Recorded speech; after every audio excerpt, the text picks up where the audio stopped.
Retro Road Test, Citroën C15 vs Renault Extra, 1988 UK.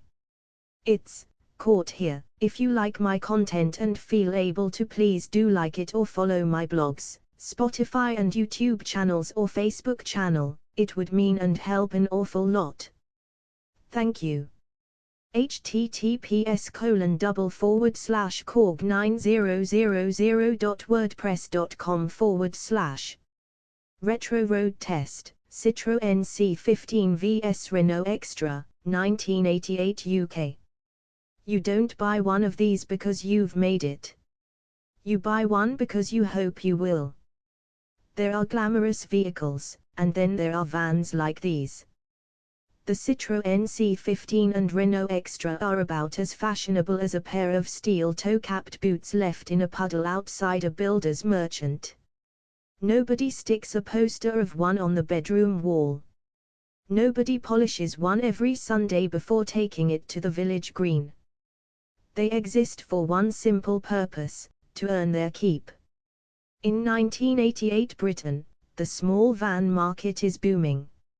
Electricians, florists, plumbers, television repairmen, bakery deliveries and self-employed tradespeople all want something economical, practical and cheap to run. Bigger vans are expensive to buy and even thirstier to feed. A compact diesel van can pay for itself surprisingly quickly. Two of the most popular contenders are the French offerings from Citroën and Renault.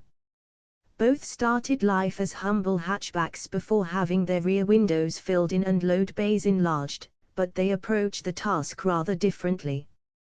One is quirky, rugged and almost agricultural. The other is refined, comfortable and surprisingly civilized. Which deserves your hard-earned pounds? Let's find out.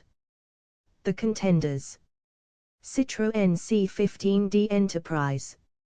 Built around the Visa platform, the C15 looks as though someone designed a normal car before remembering halfway through that it was supposed to be a van.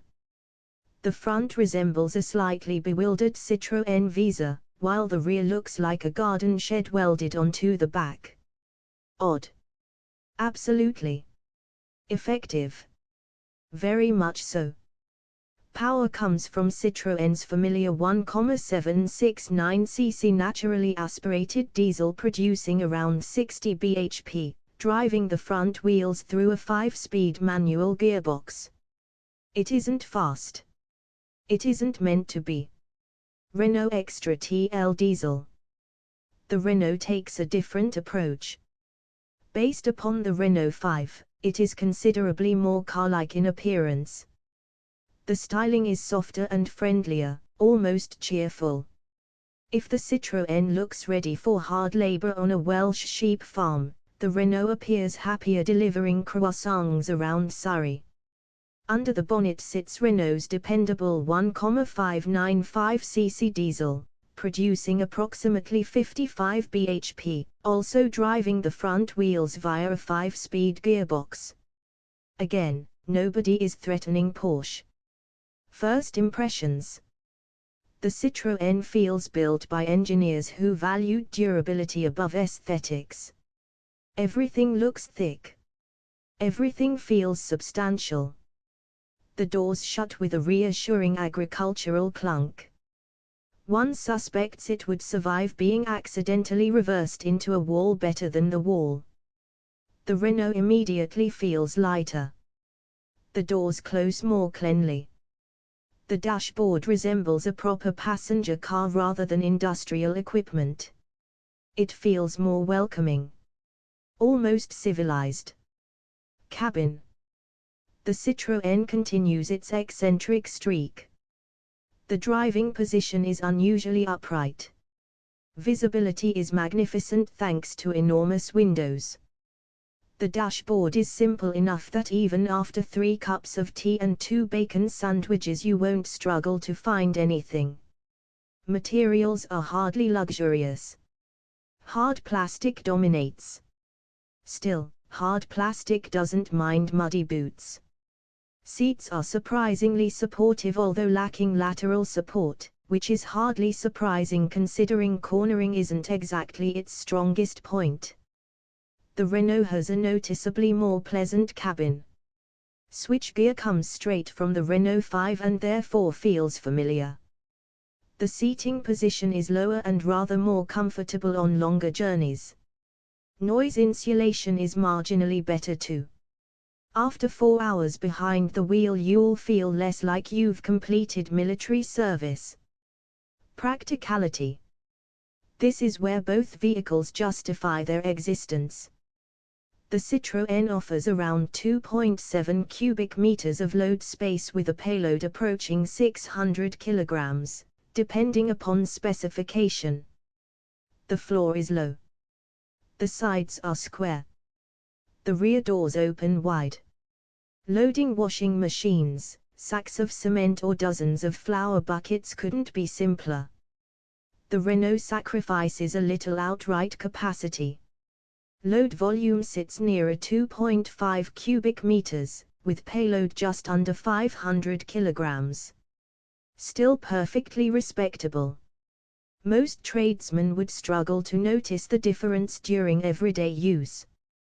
The Citroën simply swallows awkward objects more easily. It feels designed by someone who had actually carried furniture on the road. Here's where personalities begin to emerge. The Citroën diesel starts with all the refinement of an elderly tractor waking from hibernation. Clatter. Vibration. Smoke. Eventually everything settles down. Acceleration is leisurely. Very leisurely. Expect 0 to 60 miles per hour in roughly 22 seconds. Top speed. Around 80 miles per hour, provided gravity, wind direction and divine intervention all cooperate. Yet something rather charming happens. Once underway, the C15 simply keeps going. The diesel pulls willingly. The steering is light. Visibility remains outstanding. It feels utterly unburstable. Country lanes present little challenge. Motorways require patience. Overtaking should be carefully planned sometime during the previous week. The Renault feels considerably smoother. Its engine remains noisy but less agricultural. Gear changes are lighter. Controls require less effort. Ride quality is more compliant. The steering also feels more precise. Performance differs only slightly. Expect around 21 seconds to 60 miles per hour, with a top speed just over 80 miles per hour.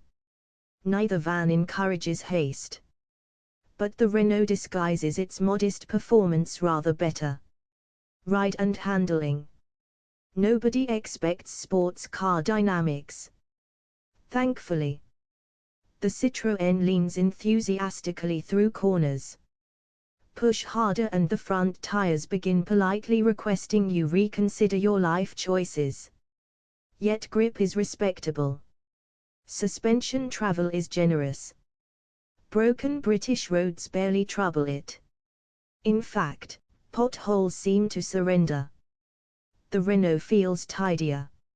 Less body roll. Better steering accuracy. More predictable responses. It genuinely resembles driving a Renault 5 carrying several boxes. Which is precisely what many buyers want. Economy. Now we arrive at the reason many businesses bought these vans. Fuel economy. The Citroën's famous XUD diesel is outstanding. Driven sensibly it comfortably returns 50 to 55 miles per gallon. Even loaded it rarely disappoints. The Renault is similarly impressive.